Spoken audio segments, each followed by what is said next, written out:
de la Biblia con ellos directamente, en la cual ellos podían preguntar o yo podía preguntar sobre el tema y los demás hermanos, toda la iglesia debía quedar en silencio. Y fue una experiencia interesante. El diálogo duró 5 horas y media, de corrido, ni para ir al baño. Y la verdad, después de 5 horas y media, creí conveniente que era suficiente. Me sentí, les puedo decir, con el corazón en la mano. Nunca me he sentido como una persona que realmente uno no sabe cómo decirle, ¿no? Que es sincera, que es fiel, que trata de hacer las cosas de Dios, pero se está desbarrancando a plena luz del día. Y por más que uno...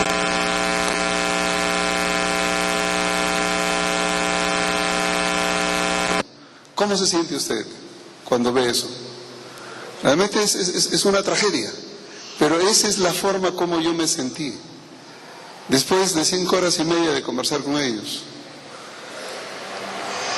Lo único que puedo decirles es, miren hermanos, le digo, me queda claro una cosa,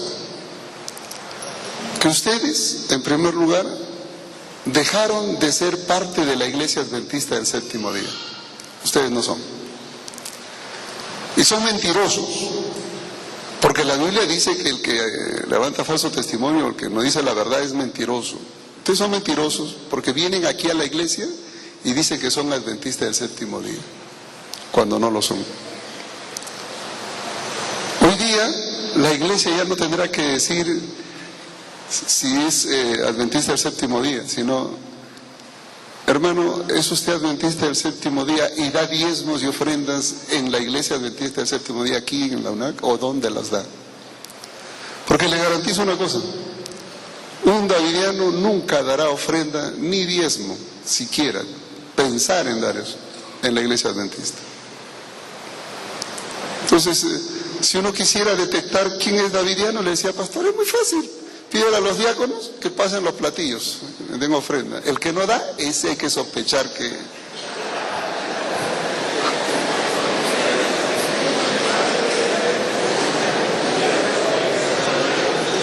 Método más rápido para identificarlos. Así que hay algunos que no tienen por costumbre traer ofrenda ni diezmos al Señor. Ya tienen espíritu davidiano. Aprovecho también para darle la bienvenida a algún davidiano que siempre llega a estas reuniones. Yo sé que hay uno aquí.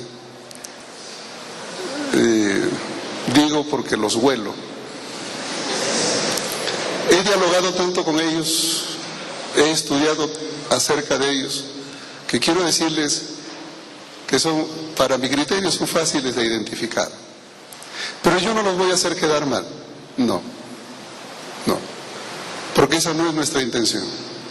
Nuestra intención es educar a la iglesia para que conozcan con quiénes conviven, quiénes son los hermanos que están aquí.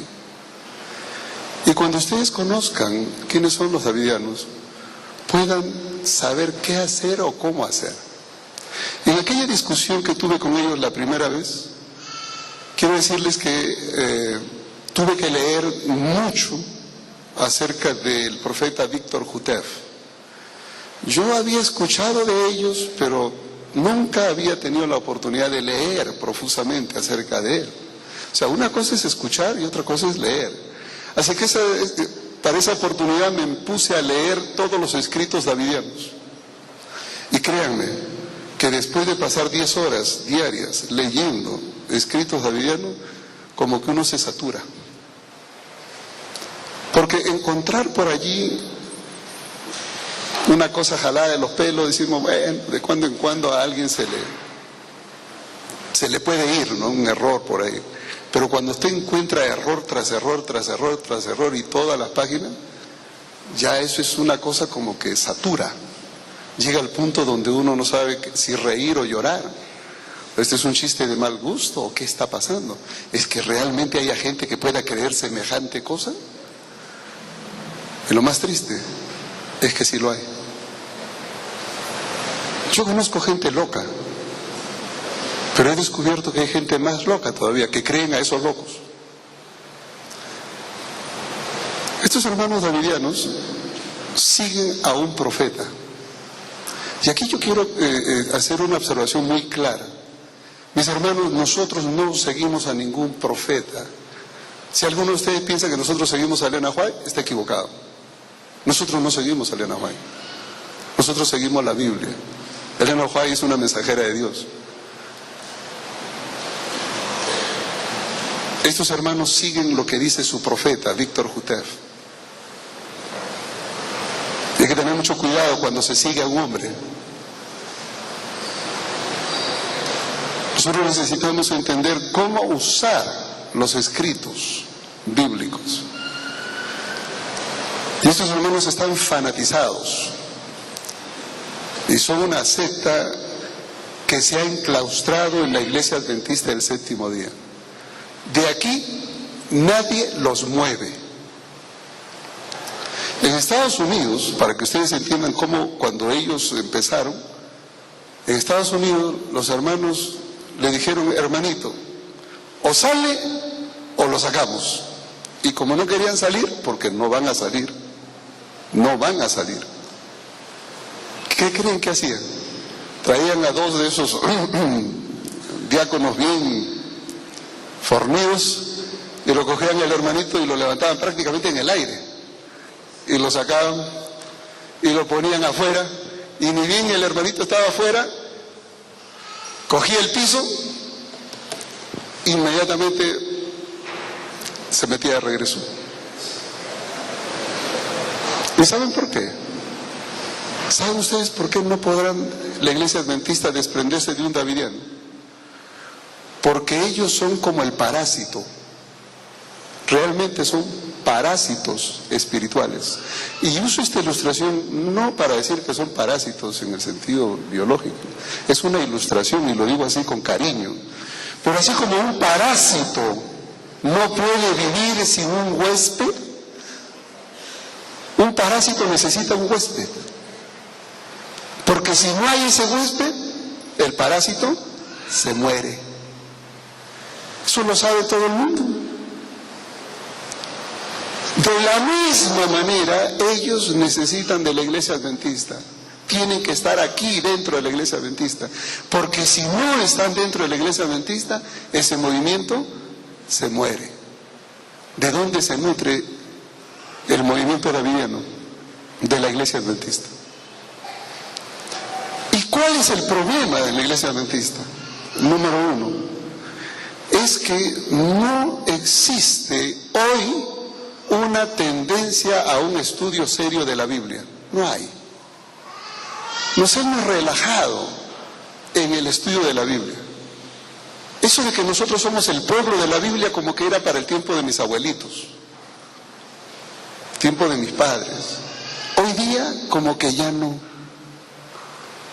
Entonces nos contentamos con enseñar cosas muy ligeras, comida blanda. Y de eso se aprovechan los davidianos, para decirle: miren, nosotros tenemos comida sólida. ¿A ustedes le hablan de Apocalipsis? No.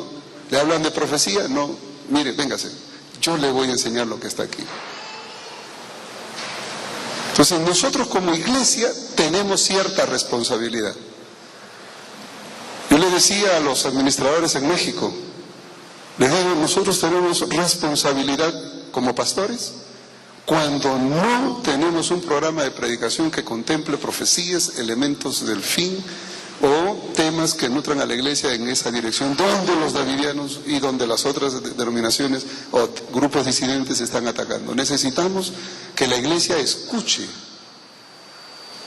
temas, y hay un sinfín de hombres y mujeres capacitados para dar seminarios sobre el tema. Háganlo. Pero quiero decirles que por razones que no logro entender, raras veces se hace. En fin, ¿qué pasaría si aquí viene una persona? Imagínense por un momento, por ese sendero entra una persona con su follito de escuela sabática, con su Biblia, con su himnario adventista, entra y ni bien va entrando por el pasadizo, primero apaga su celular. Sí, la casa de Dios, apaga su celular. Luego, decentemente vestida, digo decentemente porque se prepara para estar delante de Dios. Viene, toma asiento, ora en silencio y una devoción a la hora del estudio de la Biblia, atención única en el culto. ¿Cómo dirían que es esa persona? Un modelo de adventista consagrado. Ese es el modelo davidiano. Ese es. Y si ustedes le ponen atención un poquito más, se van a dar cuenta que son temperantes. Ellos, si deciden comer 2 veces al día, comen 2 veces al día, o si 3 veces al día, solo 3 veces al día. Y no como nosotros que comemos una vez, empezamos en la mañana y terminamos en la noche. Y ese es el problema. Son temperantes. Y cuando nosotros le vamos a decir que están mal, ellos nos van a decir, en primer lugar, ustedes son desobedientes al consejo de Dios, porque primero son intemperantes. ¿Y qué le vamos a decir? ¿Vamos a decir que no? Peor aún, ustedes son irreverentes. Vengan una mañana aquí a la UNAC y escuchen y se van a dar cuenta. Irreverentes. ¿Y qué le vamos a decir?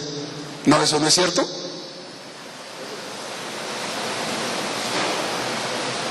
Ellos tienen razón en algunas cosas. Cuando critican a la iglesia adventista de ser intemperantes, tienen razón. Cuando dice que la iglesia adventista no hace caso al consejo de Dios a través de Elena White, tienen razón. Cuando dice que nosotros somos irreverentes en la adoración, tienen razón. Y no es porque la tengan, sino porque nosotros le damos ocasión. Les damos ocasión. Entonces, creo que parte del problema somos nosotros mismos. Tenemos que cambiar. Yo los animo para que ustedes, en primer lugar, en la adoración, realmente seamos verdaderos adoradores. Por ahí empieza. Luego, en su vida personal, practiquen la temperancia. No solo en el comer, en el trabajo, en diferente quehacer, en el descanso. La intemperancia es en todo lado, no solamente es comer. Practiquemos los remedios naturales que Dios ha dejado, porque es parte del mensaje del tercer ángel. Ellos lo viven. ¿Qué podemos decir allí? Nosotros estamos mal. ¿Tienen razón ellos? Sí. En esa parte tienen razón. Y que necesitamos mejorar, también. Necesitamos mejorar. Así que una de las primeras cosas que hago es esto: decir que en medio de todo ese caos que vienen a traer estos hermanos que han llegado como parásitos a la iglesia adventista, tienen algunas cosas buenas. Esto que estoy mencionando: reverencia en la adoración, en la casa de Dios, un fiel cumplimiento a la reforma pro salud, el estudio diligente de la Biblia, de los escritos de Elena White sobre todo. Se saben los versículos, las páginas de Elena White se las saben de memoria. Yo un día le dije a un davidiano: a mí me gustaría que así como sepas de memoria Elena White, así sepas de memoria la Biblia. Primero la Biblia y después te vas a dar cuenta. Y es que cuando la Biblia se usa mal, nueva luz. Y cuando los escritos de Elena White se usan mal, otra nueva luz. Entonces nosotros necesitamos empezar por algún lado a ayudar a los davidianos. Primero, nosotros necesitamos entender que estos hermanos no son miembros de nuestra iglesia. Ellos no ofrendan ni diezman en la iglesia. Número uno. En segundo lugar, ellos cuando surgieron como un movimiento paralelo y su primera intención no fue separarse de la iglesia. Víctor Jutev, quien es el profeta de ellos, era una persona nacida en Bulgaria que en el año 1919 migró para Estados Unidos. Una persona un poco conflictiva, había tenido problemas con la iglesia ortodoxa en Bulgaria, porque allá es la iglesia ortodoxa. Y tuvo que salir de su país por problemas. Llegó a Estados Unidos, joven. En el año 1929, él se bautizó en la iglesia adventista del séptimo día. Y lo primero que hizo fue compenetrarse en el estudio de la Biblia. Y saben ustedes, y hablo a la iglesia, hermanos de iglesia, ustedes tienen deseo de estudiar la Biblia, eso es muy bueno. Pero cuando en la Biblia encuentren elementos que pueden confundir o no se entiende, pidan auxilio. Para eso están los pastores. Pero este colega, este amigo, Víctor Jutev, comenzó a estudiar las profecías de Isaías. Y en las profecías de Isaías él comenzó a ver una nueva luz. Y todas las profecías de Isaías que anunciaban al glorioso reino de Sión cuando Cristo venga, él las comenzó a poner en otra dimensión. Y entonces armó una estructura nueva. ¿Cuál era la nueva luz que él descubrió? ¿Cómo va la cosa? Primero él descubrió lo siguiente: que el futuro glorioso de Sion no es cuando Cristo venga por segunda vez, es antes. Entonces dijo, antes de que Cristo venga por segunda vez, Cristo va a venir en forma invisible. Ojo, Cristo va a venir en forma invisible y va a llevar a todos los que han sido sellados, todos. Se los va a llevar a Jerusalén, porque esos sellados son los 144,000. Si es que tienen la sangre de Israel. ¿Y quiénes son los que tienen la sangre de Israel? Son los que por herencia son descendientes de las tribus de Israel. Como las 10 tribus de Israel se quedaron en la diáspora, se desparramaron por toda Europa, entonces nadie sabe quién tiene sangre de Israel. Nosotros no sabemos. Pero Dios sí. Y uno dice, ¿podrá usted tener sangre de Israel? Claro que usted puede tener sangre de Israel. ¿Y cómo es eso? Entonces Jutev desarrolló una idea media rara. Es que dice, la sangre de Israel se dispersó por todo el linaje de Europa y muchos de ellos anidaron, los sefarditas, los judíos sefarditas, por ejemplo, se anidaron en España por muchos años. Y en las diferentes ciudades españolas habían sectores de judíos, sinagogas. Bueno, ¿quiénes fueron los que nos conquistaron? Los españoles. Y dentro de esos españoles que vinieron, ¿habría alguno que tendría sangre sefardita o judía? Si eso es así, entonces cuando se mezclaron con los indígenas de Latinoamérica, dejaron la sangre judía también regada aquí.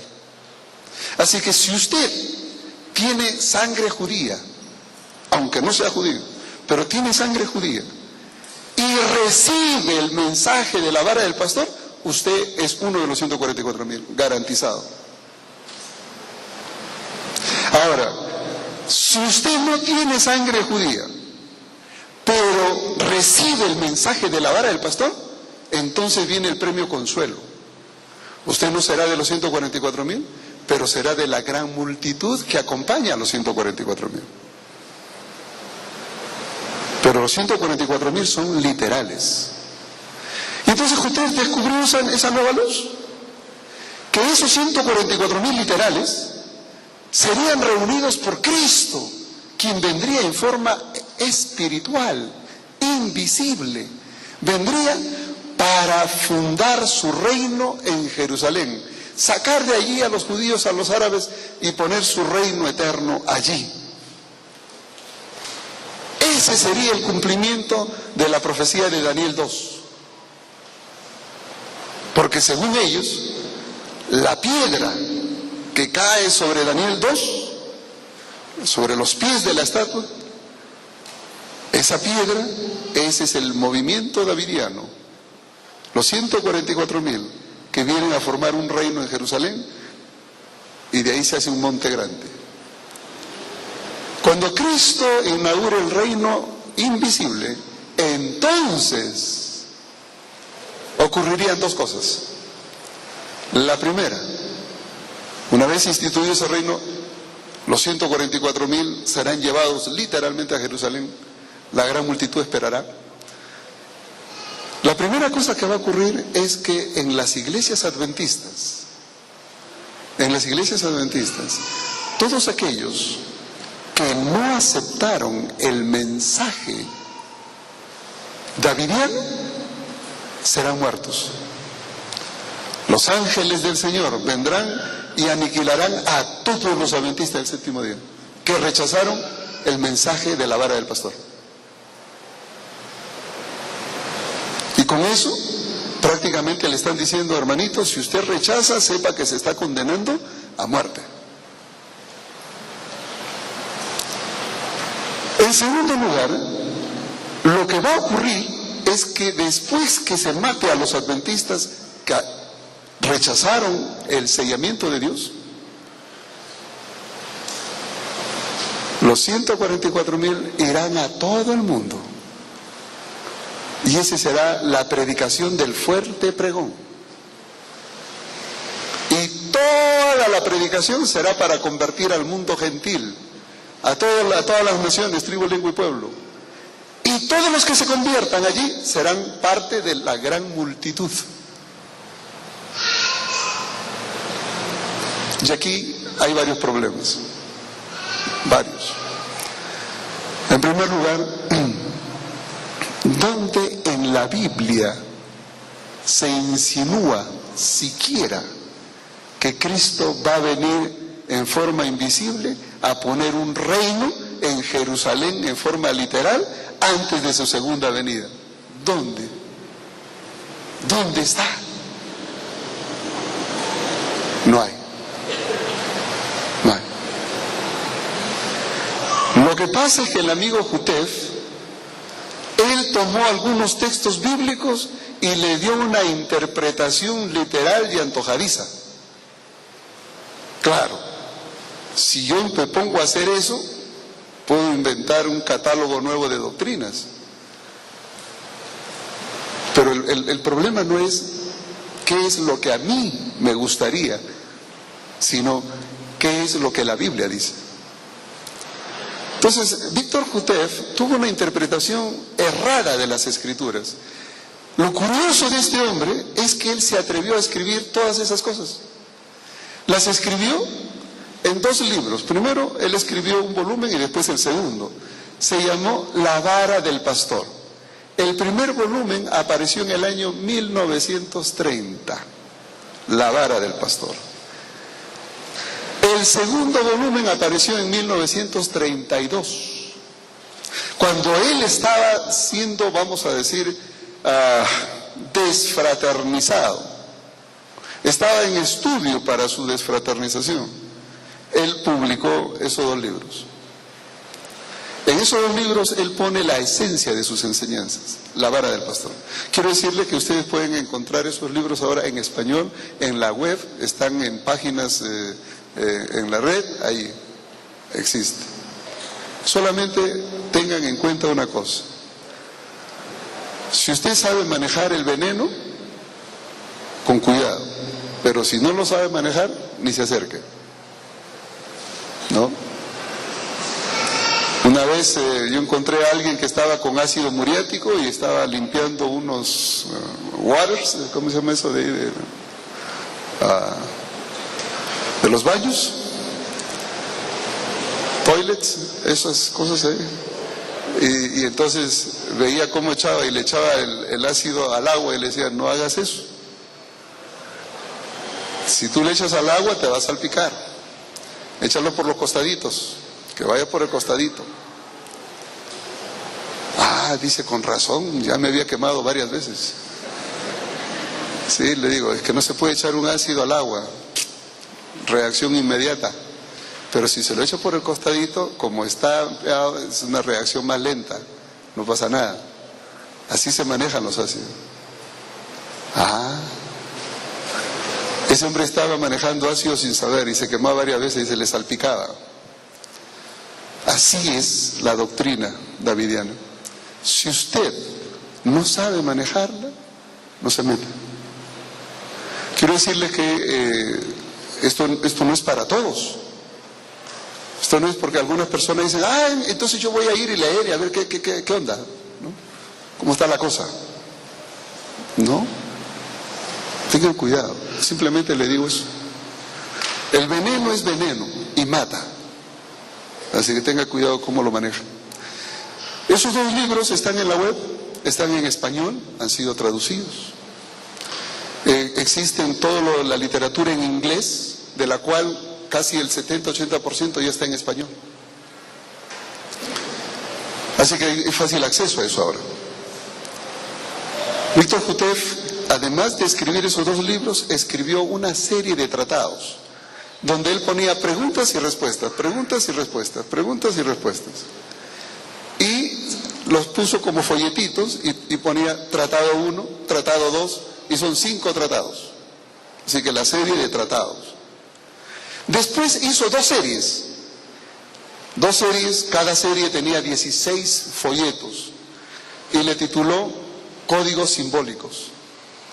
Los códigos simbólicos era el equivalente a la Review and Herald que nosotros tenemos, a la revista adventista, por donde se transmite nuestra doctrina y además se hacen anuncios de lo que hace la iglesia a nivel mundial. Entonces él copió eso y puso códigos simbólicos y los publicó ahí también. Sus enseñanzas están allí.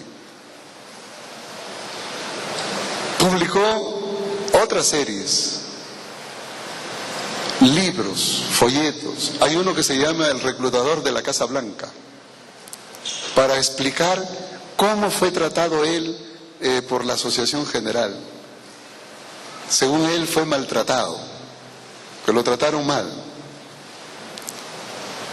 Yo les puedo garantizar una cosa, hermanos, en Estados Unidos hay mucha, si hay unas personas que pecan de cortesía, están allá. Él dice, hermanito, tenga usted la bondad, por favor, una cortesía bárbara.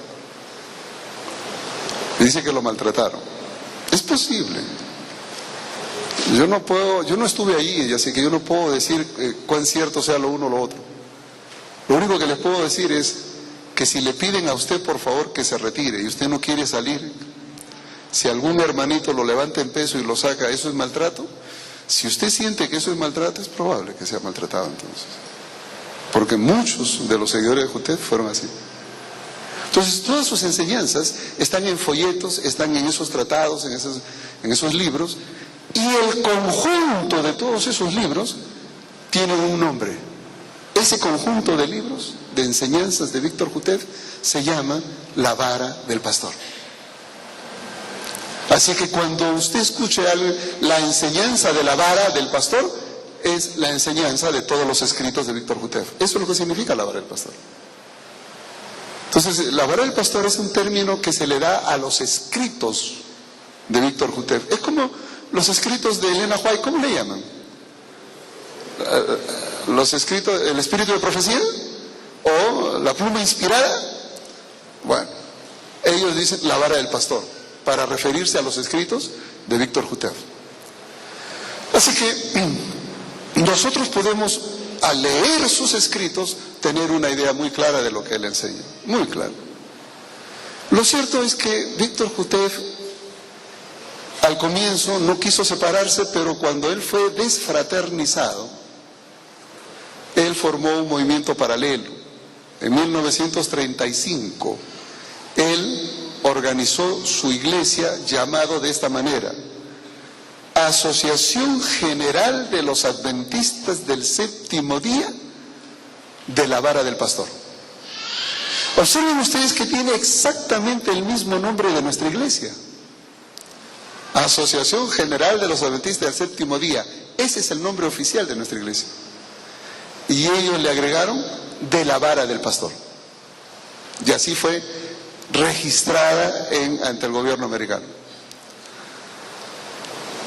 En 1942, ellos cambiaron de nombre. Y si ustedes leen, hay un libro que son el libro de su constitución, ellos le llaman el Levíticus. El libro de Levíticus davidiano. El Levíticus davidiano no es otra cosa que el conjunto de normas, la normatividad, la constitución del movimiento davidiano. ¿Y saben lo que dice en la página 12? Ustedes pueden ir a la página web, busquen el Levíticus davidiano, en la página 12, dice textualmente Víctor Jutev, el nuevo nombre es Asociación General de los Adventistas del Séptimo Día Davidianos. Él mismo le cambió el nombre. Empezó siendo de la Vara del Pastor y en 1942 le cambió a Davidianos. ¿Por qué Davidianos? Porque ese reino que Cristo viene en forma invisible para instaurar en Jerusalén con los 144,000, ese será el reino de David. Habrá un rey David que reine allí. No será el mismo rey David de hace 3,000 años, sino un David actual, nuevo, renovado, moderno, pero uno que cumpla la función del rey David de aquel tiempo. Y si esperamos un reino donde David va a ser el rey, todos los súbditos, ¿qué son? Davidianos. Así que por eso es que él cambió el nombre de la Vara del Pastor a Asociación General de los Adventistas del Séptimo Día Davidianos.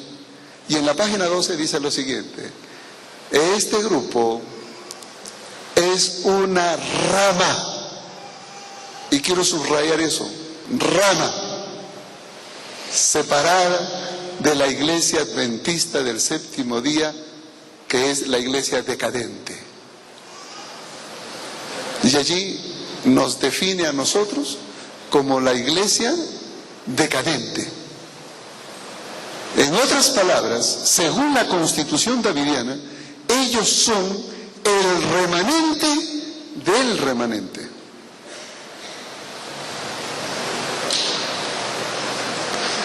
Y entonces uno se pregunta, bueno, ¿y ahora quién podrá salvarnos? Porque si ellos son el remanente del remanente, ¿cómo le digo yo a ellos que eso no es así? Miren, yo me tomé el tiempo para leer de la literatura davidiana. Y dentro de las investigaciones que hice, pude descubrir diferentes grupos davidianos. Yo pensé hasta ese momento que hablar de los davidianos era hablar de un grupo. Mi sorpresa fue cuando descubrí que no era un grupo, sino un conglomerado de grupos. Y entonces me di el trabajo a hacer un diagrama. En esta edición, este es uno de los libros que publiqué sobre los davidianos en México, pusimos un diagrama. Yo hubiera querido tener la posibilidad de hacer un diagrama, pero la pantalla acá es muy chiquita, así que a última hora desistí presentarle el diagrama, porque la verdad no se leería. Pero yo quisiera indicarles que para ayudar a la iglesia a entender este problema de los davidianos, hicimos un diagrama donde nosotros mostramos que los grupos davidianos prácticamente podemos dividirlos en dos grandes bloques. Diríamos el bloque conservador y el bloque liberal. De este lado de acá, el bloque liberal. Y de este otro lado, el bloque conservador. Y en cada lado hay por lo menos 6 o 7 diferentes ramas. Es decir, Si yo junto el lado liberal y el lado conservador de los davidianos, son más de 14 diferentes grupos davidianos. Entonces, cuando yo me encuentro con un davidiano, yo le hago la pregunta que una vez se la hice a un pastor davidiano. En Estados Unidos fui a buscar a los davidianos, porque yo, como estaba escribiendo esto, necesitaba entender algunos problemas que a veces leyendo no se entiende. Uno tiene que conversar con la misma persona. Y como Jutef ya se murió, pues vamos a sus discípulos.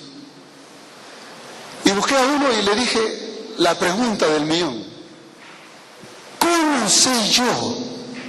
Pero le dije, mire, yo conozco la doctrina davidiana, a mí no me tiene que convencer de esto, del otro, ya todo eso lo conozco. Lo que yo no entiendo es a qué grupo me tengo que congregar si yo quisiera ser davidiano. ¿A qué grupo? ¿Al grupo que está en California? ¿Al grupo que está en Carolina del Norte? ¿Al grupo que está en Nueva York? ¿Al grupo que está en Texas? ¿A qué grupo? Porque hay diferentes grupos. Y entonces me dijo, no, pero es que tú tienes que seguir lo que dice el profeta.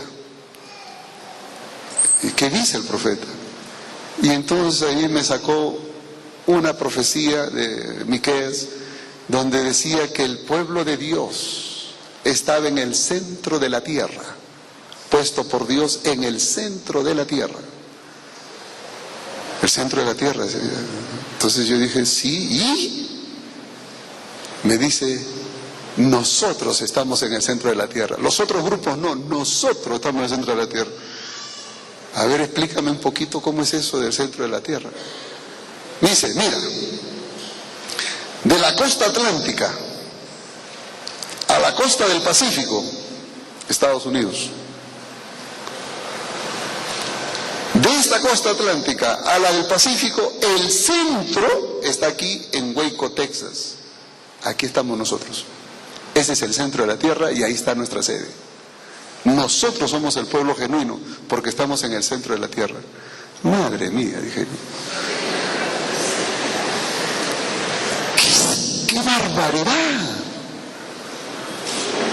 Estabas tomando un texto que hablaba de Israel en el centro de la tierra, porque Israel estaba en medio de lo que era el oriente y el occidente, y todo el mundo tenía que pasar por Israel para ir de oriente a occidente. Ese era el centro de la tierra. Se estaba refiriendo a la ubicación del pueblo de Dios en Palestina. Y él ahora me saca ese pasaje, lo transporta geográficamente a Estados Unidos y entonces me pone de la costa atlántica al Pacífico, el centro está aquí en Waco, Texas. No, hombre. Voy a tener que medir aquí a ver si de la costa de aquí, el Atlántico, el Pacífico, a ver si Medellín también está en el centro de la tierra, para decir que es el pueblo de Dios aquí, el genuino. ¿Es eso lo que la Biblia enseña? Eso es lo que interpretó Jutef. ¿Se imaginan un profeta de esa categoría? Que saca el texto bíblico fuera de su contexto histórico geográfico y se lo pone acá. No, pues si es así, entonces podemos hacer decir la Biblia cualquier cosa. Cuando me dijo eso dije, bueno, un loco más. Le agradecí, me respondió las preguntas que necesitaba y me fui. Y entendí el dilema. El dilema pasa por el entendimiento bíblico. Totalmente descontextualizado.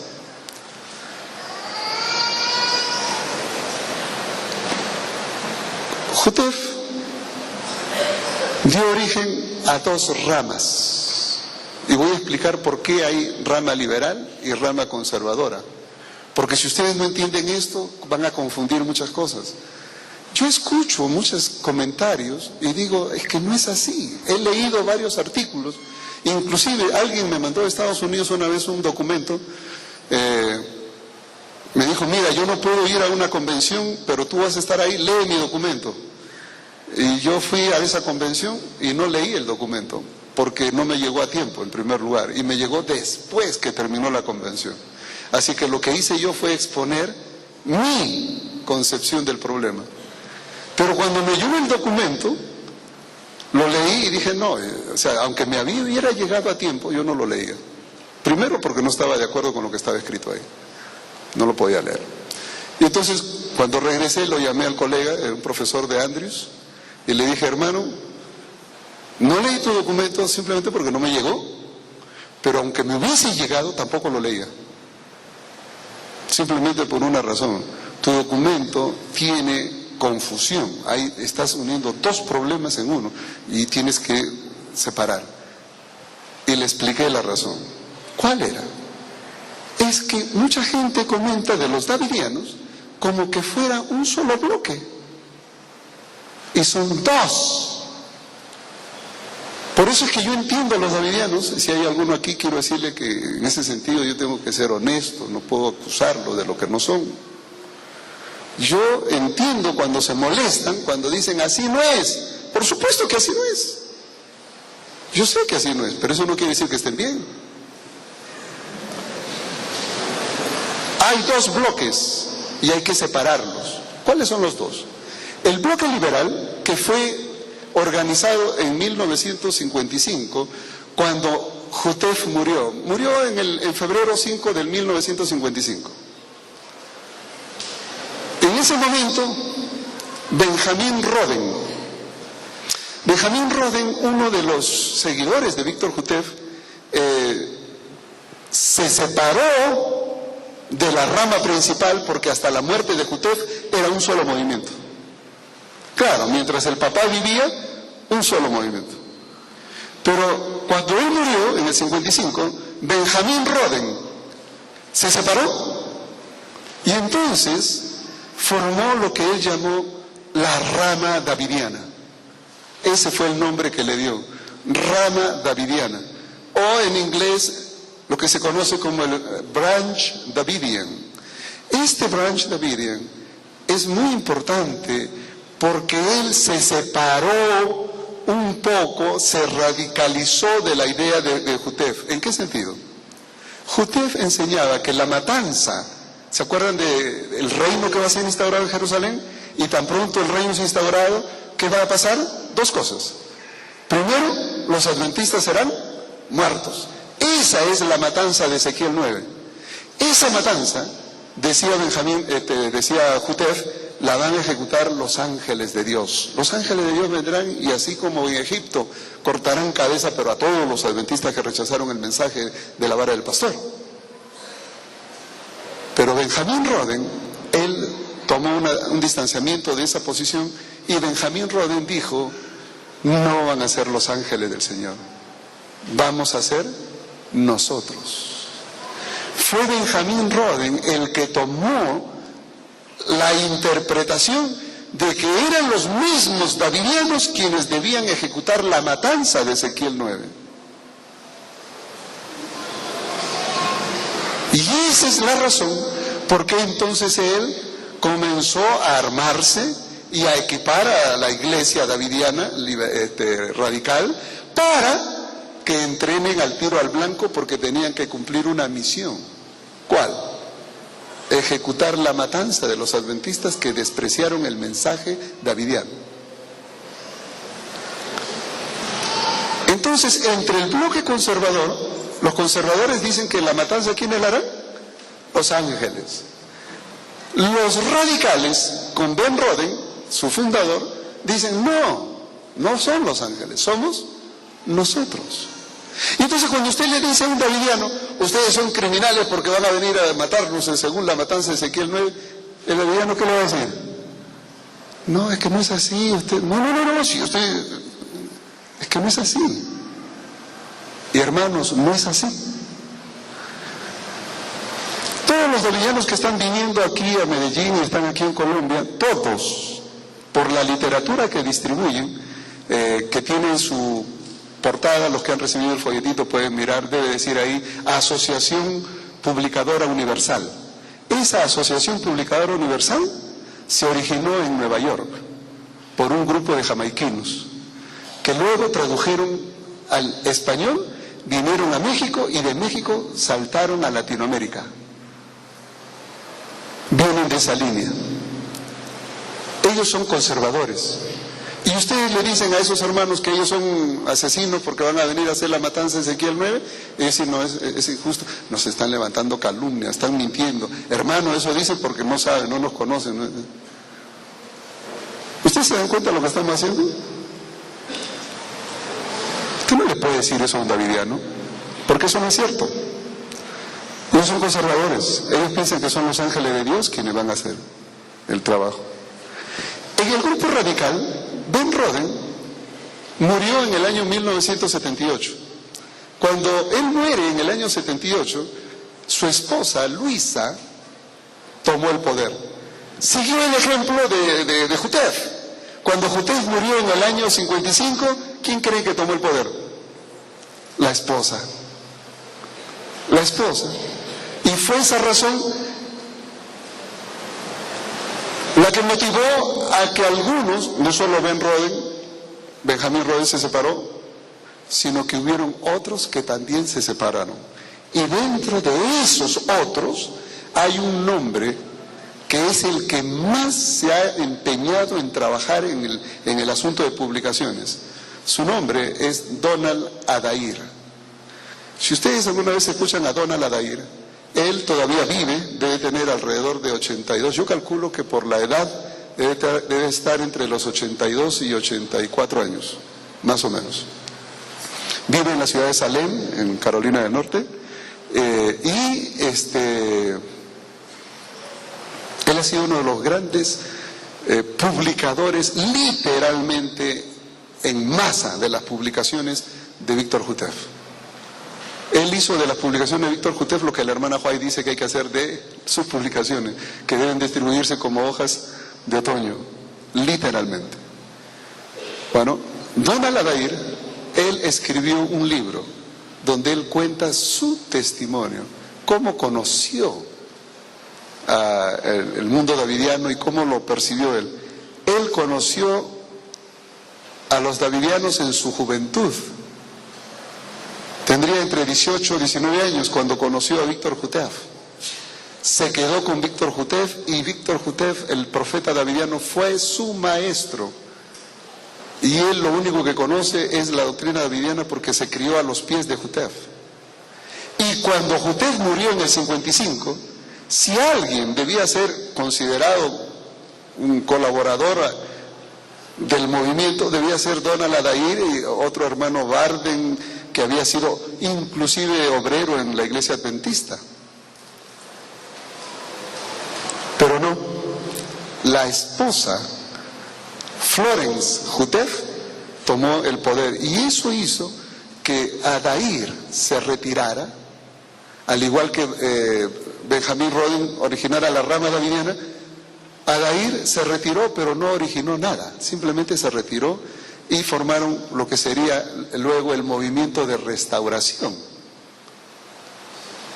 Pero dejemos ahí un ratito y les hablo de Ben Roden, luego les hablo del otro, para que entiendan el problema. Es que muere en el 78 Roden, la esposa, hace lo mismo que la de Jutef, toma el poder, y como ella no tenía un liderazgo fuerte, se toma de un joven que acababa de llegar a la iglesia adventista en ese año 78. Su nombre, el amigo Howell, que después se cambiaría de nombre a David Koresh. Vernon Howell era un joven guitarrista, líder, y Luisa Roden le dio cabida para que le ayudase en el liderazgo con los jóvenes. Luisa tenía, y Benjamín Roden tenía un hijo, se llamaba George Roden.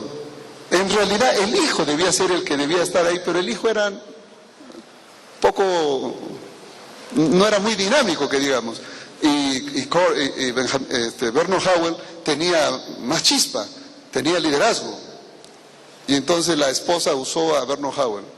Y es allí donde empezó el problema. Porque entonces cuando muere Luisa, quien despierta a la realidad y quiere tomar el liderazgo es el hijo, George Roden.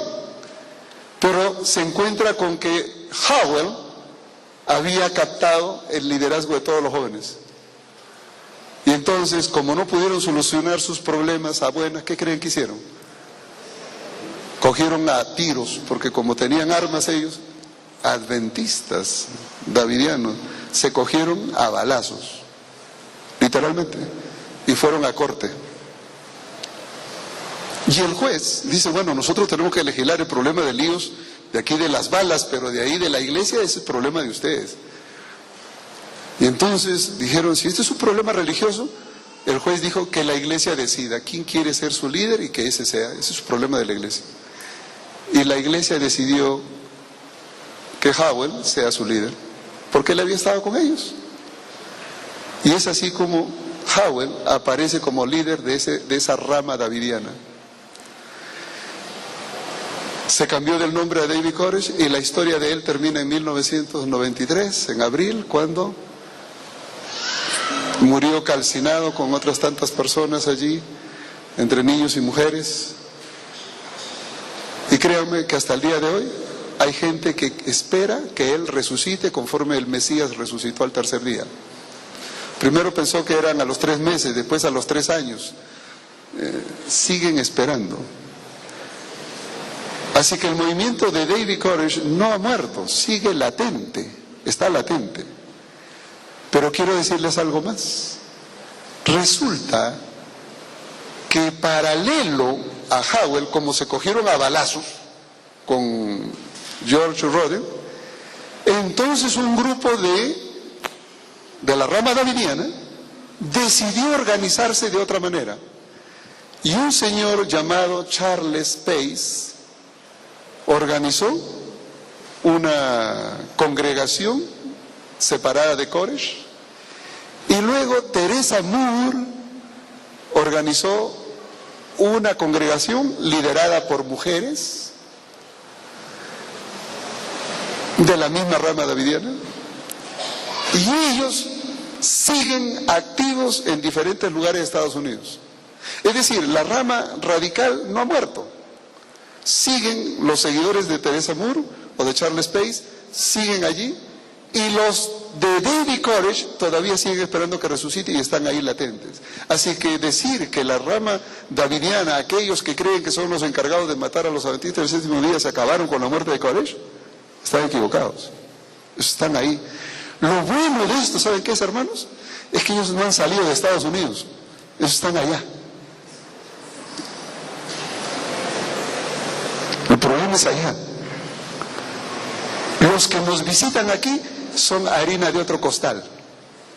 Esos son davidianos conservadores.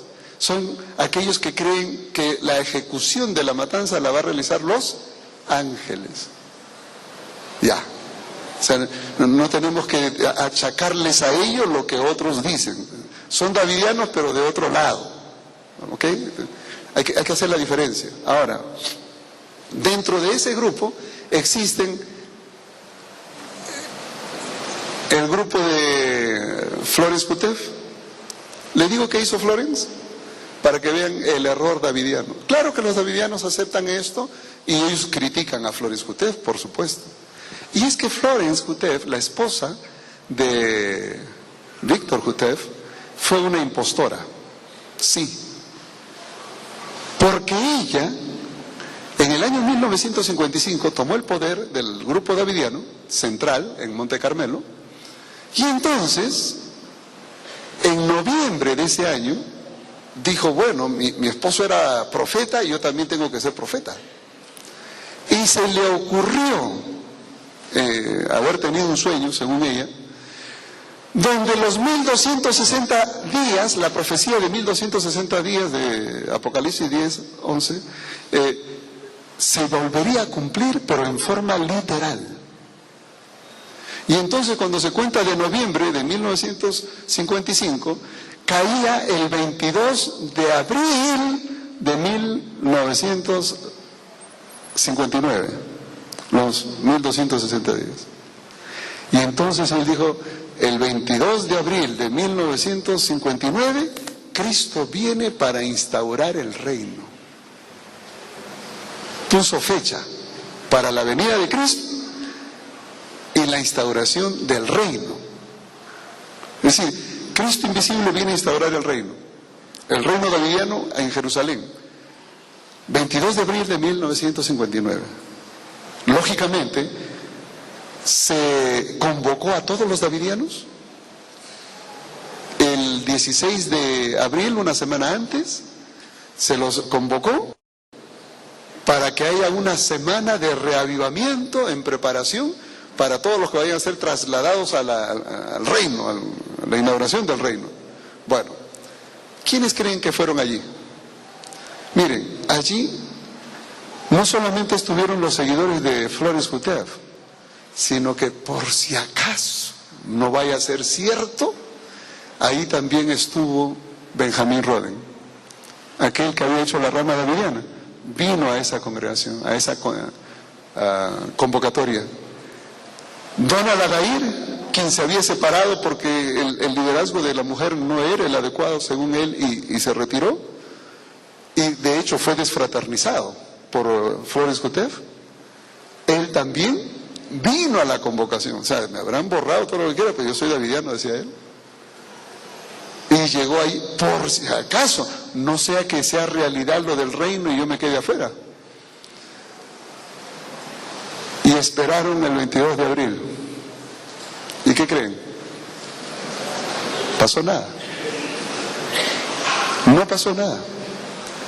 Y como no pasó nada, entonces Flores Juteaf tuvo que decir, ahora, ¿por qué no pasó? Lógicamente, tuvo otro sueño, otra visión. Y en esa visión, ¿qué creen que vio? Ella dice, Dios me ha revelado que la venida del Señor para la instauración del reino no se cumplió, porque Dios quiere que primero evangelicemos a los protestantes. Tenemos que ir a evangelizar a los protestantes. Y entonces se armó toda una cruzada. En el año, todo lo que corresponde a fines de 1960 hasta 1961, todo ese año y meses fue una cruzada para evangelizar a los protestantes, luteranos, evangélicos, metodistas. Miren, todos los protestantes fueron visitados por los davidianos. Ahora imagínense ustedes a un davidiano yendo a un metodista, a un luterano y diciéndole, la hermana Huay dice esto. El profeta Juteaf dice esto otro. Y la pluma inspirada de Elena White lo corrobora. ¿Qué creen que le va a decir un calvinista? Esto es como que venga alguien aquí y le diga, hermano, mire, tengo un mensaje para usted. José Smith dice esto. ¿Ah? Y Mahoma lo corrobora. ¿Y usted qué dice? No sea honesto, ¿usted qué diría? ¿A mí qué me interesa lo que piensa José Smith o lo que haya dicho Mahoma? No tengo nada que ver con eso. Pues esa fue exactamente la respuesta que le dieron los protestantes a los davidianos. ¿Y qué pasó con todo ese esfuerzo misionero? Fracasó. Fracasó porque el mensaje davidiano está focalizado en los escritos de Elena White y en el mensaje de Juteaf. Si su mensaje fuera centrado en la Biblia, dijera, tenemos un punto en común, vamos a estudiar la Biblia con los protestantes. Pero no, fracasó. Y como fracasó, entonces la señora Juteaf convocó para marzo de 1962, convocó una reunión en el Monte Carmelo. ¿Y qué creen que hizo ahí? Declaró disuelta la asociación de los davidianos, del movimiento davidiano. Dijo, no, esto no va para más, esto no es así, así que disolvemos. Y eso salió publicado en la revista adventista de ese año, 1962, con el título, Los davidianos se desbandan. Así salió publicado. Y en lo que se leía allí, el comentario del editor de nuestra revista adventista decía que este movimiento que por años había estado causando problemas, decidió desbandarse, se han disuelto, se acabó el problema. Qué equivocado estaba. ¿Saben por qué? Flores Kutef disolvió lo que ella tenía. Pero en ese mismo momento que Flores Kutef estaba en el Monte Carmelo disolviendo el movimiento davidiano, en California, en el estado de California, en la ciudad de Riverside, Donald Adair, Barden y otros hermanos que habían sido borrados por Flores Kutef estaban organizándose como el grupo davidiano. Un resurgir del movimiento davidiano. Así que mientras por un lado se apagaba un problema, en California se encendía otro. Ese movimiento que fue impulsado y mucho por Donald Adair cobró fuerza. Solo que Donald Adair se separó de Barden y formaron dos grupos distintos. A Donald Adair se le ocurrió hacer algo. Contratar a alguien en Nueva York y penetre las iglesias jamaiquinas, porque la iglesia adventista tenía un buen número de iglesias de origen jamaiquino.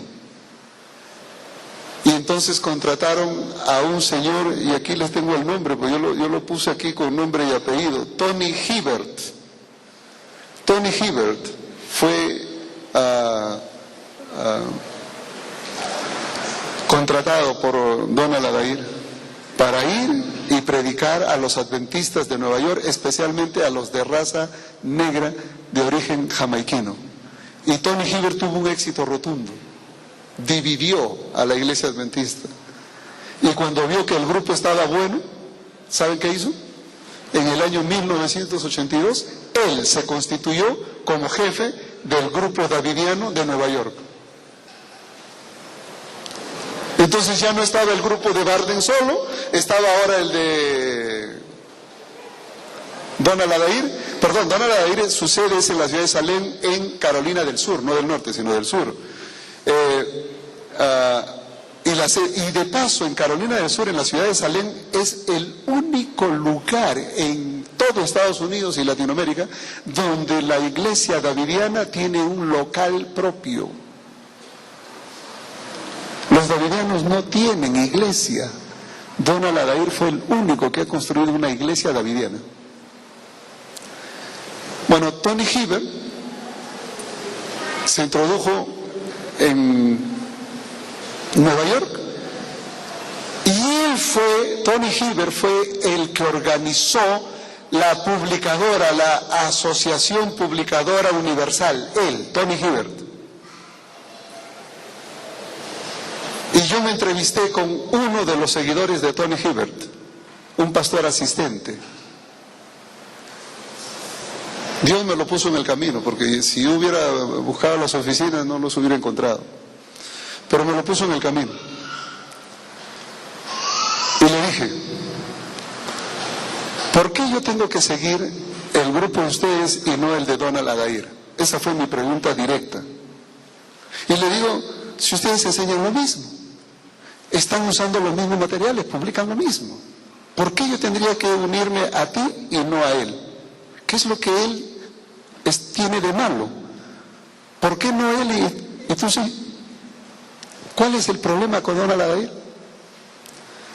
Y mi pregunta iba directa a una respuesta que me ayude a mí a entender la problemática interna.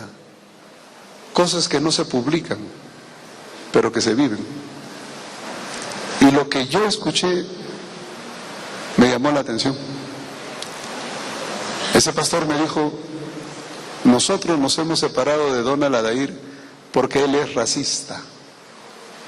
Nosotros hemos crecido en Nueva York, hemos hecho un buen trabajo, hemos crecido, eso significa destruido muchas iglesias adventistas. Y Donald Adair no nos permite compartir la administración con él porque solamente somos de color. y él quiere que solo los blancos administren. Y nosotros, debido a esa discriminación, nos hemos separado. Y nosotros sí aceptamos linaje que sea, pero la mayoría de nosotros somos de color e hispanos. Y ahí fue donde entró el asunto hispano. Y algo más. Nosotros estamos reclutando gente hispana que sea bilingüe. Y lo que él pasó luego fue a ver si yo podía trabajar con ellos. Yo le dije que yo ya tenía otro trabajo. Este era mi trabajo. Escribir sobre ellos. Pero allí entendí no solamente cómo es que trabajaban, sino las estrategias de trabajo. Por eso a los davidianos que puedan estar presentes les digo, no solamente conozco lo que piensan, sino aún cómo trabajan. Y les digo, son deshonestos, nada más. Esa asociación publicadora tiene una sede postal en Waco, Texas, porque para un davidiano ser de Waco, Texas es crucial, porque ese es el centro de la tierra. Según el profeta Jutef, ese es el centro de la tierra. Entonces es crucial. Y todos tienen casilla postal allí. Yo le dije, oye, espérate, quiero hacer una pregunta. Le digo, mira, aquel que está en la cuadra aquella, me entregó este folleto y se lo mostré. Me dijo, mira, me dio este folleto. Esto es tuyo, ¿verdad? Sí. Ok. Le digo, mira lo que dice aquí. Aquí dice casilla postal Loma Linda, California. ¿Cómo me dices tú que tú tienes tu sede en el centro de la tierra si acá dice Loma Linda, California? ¿Cómo me explicas eso? Ustedes no se imaginan las preguntas que uno tiene que hacer a veces para poder investigar. Me dijo, no, es que eso se obedece a otra cosa. Mira, me dice, si nosotros ponemos Waco, Texas, la iglesia adventista está advertida que cualquier cosa que venga de Waco, Texas, es davidiano. Eso lo sabe todo el mundo. Pero nosotros ponemos Loma Linda porque pues hay una universidad en Loma Linda y entonces piensan que somos de la iglesia de Loma Linda, la universidad de Loma Linda, la comunidad de Loma Linda. Y todas las cartas que lleguen a Loma Linda son juntadas y enviadas como paquete hacia Waco, Texas. En otras palabras, ese es un despiste. Ah, qué bueno, le digo. Cuando pueda lo voy a hacer público. Les digo cómo trabajan. Son muy ingeniosos. Yo conté 7 grupos. Les puedo decir sus líderes. Barden es uno de ellos. Bingham es otro. Donald Adair es un tercero. Tony Hiver es un cuarto. Jordan es otro. Jordan era de Trinidad y Tobago y evangelizó Canadá. Peter Nosworthy es otro. Mike Smithson otro. Y miren, podríamos citar la historia de cada uno de ellos. Pero a mí me interesa que ustedes sepan lo de Tony Hiver porque ese es el movimiento que viene para acá. El trabajo conjunto que hicieron en un primer momento Donald Adair y Tony Hiver, ellos son los que vienen para acá. Ahora, yo lo que no sé es si los davidianos saben eso. Porque entonces cuando yo veo una cosa de estas, un día le dije a los hermanos de México, hermanos, sáquenle fotocopia a esta hojita y díganle a un davidiano, dime, de todos estos grupos davidianos, ¿dónde estás tú? Dime, ¿dónde estás tú? Y no solamente digan, ¿dónde estás tú? Sino, ¿cómo sabes tú que ese es el grupo bueno y no es el otro? Ese es el problema.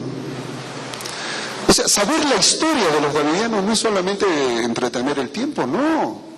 Es para cuestionar ¿A qué grupo perteneces? ¿Y qué evidencia tienes tú de que ese es el bueno y no el otro? Yo, para estar seguro, mejor estoy en la iglesia adventista. Esa es la razón por qué no soy davidiano.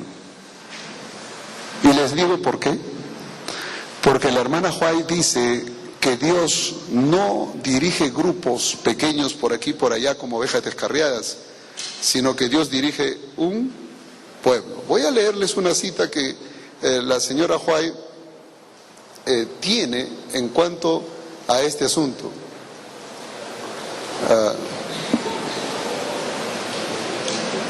Dice, está en Testimonio para Ministros en la página 58. La señora White dice lo siguiente: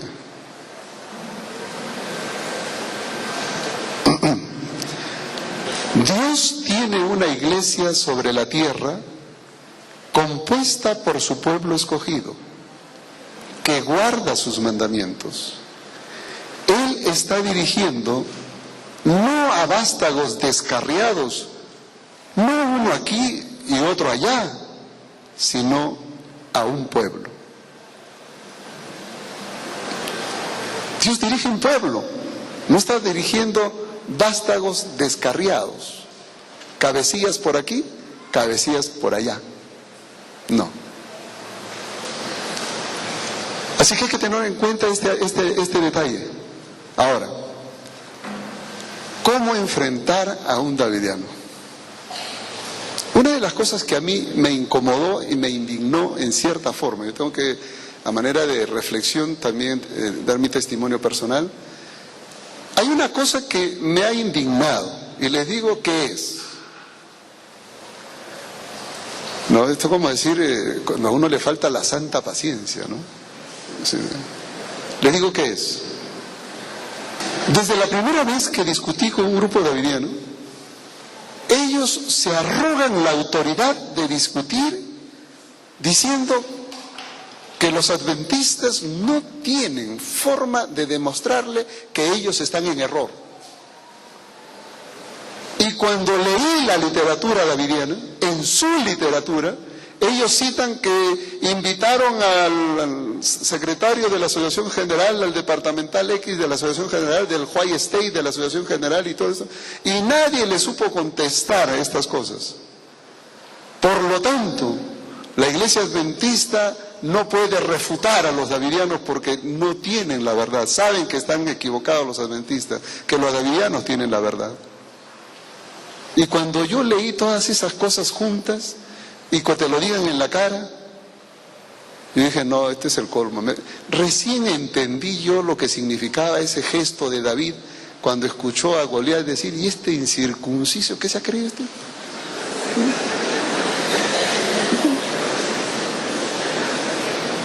Y es que, no, la efervescencia. Y entonces yo le dije una cosa a estos hermanos, le digo, yo solamente les voy a hacer lo siguiente. Yo les voy a escribir un artículo donde voy a plantear el problema y se lo voy a dar para que ustedes lo lean, me contestan cuando quieran. Y esa fue la motivación. Yo le dije, Señor, estos hermanos están desafiándote. Lo único que podemos hacer es demostrarle que están en error. Pero yo voy a dedicar el tiempo, pero yo necesito que tú pongas lo que a mí me falta, sabiduría. Y durante los años que tomé tiempo para investigar, he visto cómo Dios de una manera circunstancial va guiando una y otra cosa. Y a través de las diferentes discusiones que hemos tenido con los davidianos, el Señor me ayudó a entender mejor el problema. De ahí que aprendí que la mejor forma de aprender de otro es discutiendo, intercambiando. Pero siempre de la palabra de Dios, siempre. Y esta mañana yo quisiera compartir con ustedes por lo menos la esencia de eso. Hoy día quiero introducir el aspecto, mañana en la mañana lo continuamos, pero quiero introducir la esencia, basado en lo siguiente. Acá hay una cita que yo la puse, la leí del amigo Jutef, ¿no? Y entonces me llamó tanto la atención que yo dije, esto es el colmo. Y lo puse aquí en primera fila para decir lo siguiente. Voy a leerles textualmente lo que dice Víctor Jutef, el profeta davidiano. Leo, escuchen, siendo, como saben, fieles creyentes de la Biblia, o sea, él se cree fiel creyente de la Biblia, y de los escritos de la hermana White, y maduros adventistas del séptimo día, estamos seguros que la Biblia y los escritos de la hermana White apoyan la vara 100%.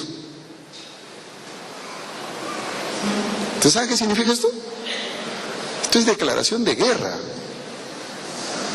Estamos seguros que la Biblia y los escritos de Elena White apoyan la vara, la enseñanza de la vara. ¿Y cuál es la enseñanza de la vara? Los escritos de Jutef. La apoyan al 100%. Yo dije, ya encontré dónde empezar. Primer paso es demostrar que la Biblia no dice lo que Jutef dice. Y la primera cosa que vamos a discutir, y vamos a hacer un estudio bíblico, ahora sí, esta parte de preámbulo es para que despierten del sueño, pero para estudiar la Biblia ahora, vamos a hacernos la pregunta, porque cuando nosotros estudiamos la Biblia tenemos que contestar una pregunta. La pregunta es, ¿por qué los davidianos vienen a la iglesia adventista y no se van al frente a la iglesia católica, a los luteranos, a los calvinistas, a los evangélicos, a los testigos de Jehová? ¿Por qué vienen a faltarnos la santa paciencia? ¿Por qué nosotros? ¿Por qué? ¿Quieren saber por qué? Voy a leerles el texto del profeta y luego vamos a profundizar, pero antes de hacer un breve receso para cantar, voy a leerles el texto y lo dejo planteado. Mateo capítulo 10. Mateo capítulo 10. Verso 5 y 6. Y este es el texto que el profeta Jutef cita y dice, leo Mateo 10, 5 y 6. A estos 12 envió Jesús y les dio instrucciones diciendo, por camino de gentiles no vayáis, y en ciudad de samaritanos no entréis, sino id antes a las ovejas perdidas de la casa de Israel. Aquí dice, no entren al barrio gentil, a los samaritanos, peor samaritanas, sino única y exclusivamente a las ovejas perdidas de la casa de Israel. Pregúntele a un davidiano, ¿quién es el pueblo de Dios de este tiempo? ¿Y quién cree que dicen que es? La iglesia adventista del séptimo día. Ese es el pueblo de Dios para este tiempo. Ustedes son el pueblo de Dios de este tiempo, pero están en apostasía. Y Dios nos ha mandado con un mensaje para ustedes. ¿Pueden creer eso? La pregunta es, ¿la Biblia apoya ese mensaje? ¿La hermana White apoya ese mensaje al 100%? Cuando volvamos, vamos a contestar, a ver si es cierto lo que el profeta dice. Un comercial, volvemos.